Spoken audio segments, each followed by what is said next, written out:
Okay, sorry. Okay, so let's start with where we were with the standards last time we met. So last time we met, we had the opportunity to talk about the Performance Matters test. We looked at the breakdown of our school, our individual data, and looked at how we compared with the county.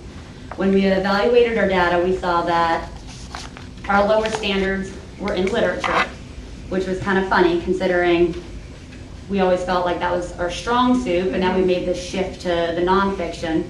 And so we did discuss that it wasn't as alarming to us because we knew that we were ending fourth quarter with Romeo and Juliet, which is all fiction.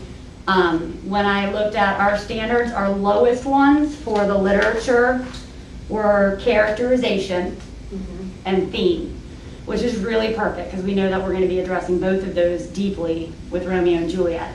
So the last time we got together, we talked about some additional supplemental pieces that we could pair with Romeo and Juliet that were still nonfiction so that we could continue to strengthen our standards in the informational text while building in the literature standards for Romeo and Juliet, okay?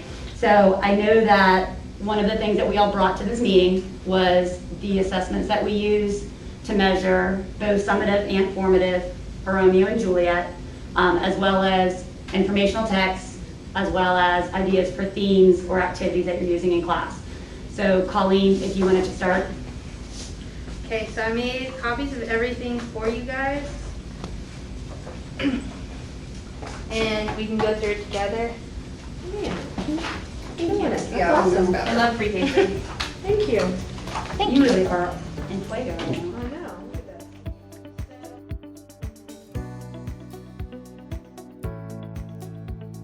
Was my Act 1 guided notes that I've been doing with my students. I messed up on Act 1, Scene 4 with the Queen map. I put Scene 1, so that's not Scene 1, that's Scene 4. I just messed up. Hey, can I interrupt you for 2 seconds? Yes. Do you give them this is the whole packet for Yeah, them? I give them this and they put it in their folder underneath their desk. They're not allowed to take it home until they turn it in. Okay. We do it all in class together. Okay. So we do Act 1, Scene 1 together. There's really good on the first page of Act 1, Scene 1 is looking at the events of the play because they have to know what exposition means and then they have to actually think about like the timeline and what they have seen on stage versus stuff that they've heard other characters talk about, which has actually been really difficult with my kids, so I'm glad that I put that in there.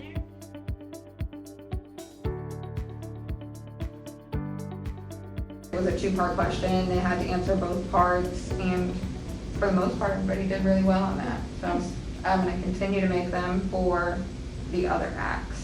Which you will be sharing. Yes, which I will be sharing. Does anyone have like a strategy to where their kids actually do answer multi-part questions? Because like mine just refuse to answer all of the questions if there's more than one question. Do you mean it's part of like a response? Yeah, if it's like a written response and it has more than one question mark in it, they only answer the first one, and like I cannot, like I say go back and then they go back and do it, but it's the same kids every single time who they answer the first question and try to give it to me, and I'm like, no, I'm not going to be there to tell them to go back. Question. So, like something I do with mine, because I give them the study guide that has the guided questions that comes with the textbook. I don't know if that was the same when you were talking about. But, Yeah. And I do a couple of them with them, especially if I know it's the ones that they're going to struggle with because we've read Romeo and Juliet so many times. Yeah. So that way I can specifically point out, like let's say we're looking at number 6 and it's a 2-part question and I ask the first question. And I like that too because it's the specific line numbers. All right, let's put it, and I always put my finger. Did you hear me say that today? Put your finger on lines. Yeah. So we go there and they answer the first part and we talk about it and then, okay, we're not done. There's a second part of the question and then you have to answer the second one. So maybe, I mean, you can't do all of them because they do have to be independent and work on their own, but you could definitely do a couple of them out loud. Like I know we're going to struggle with number 3 and there's more than one question here, so let's take a look at that. Okay. And sometimes just like before they even answer it, you say, okay, this is one question, but how many questions are in this question? And then they would obviously count and tell you. And sometimes they get it wrong. So sometimes they genuinely don't know that it's asking for something or the way it's phrased might be a little ambiguous. So Part of it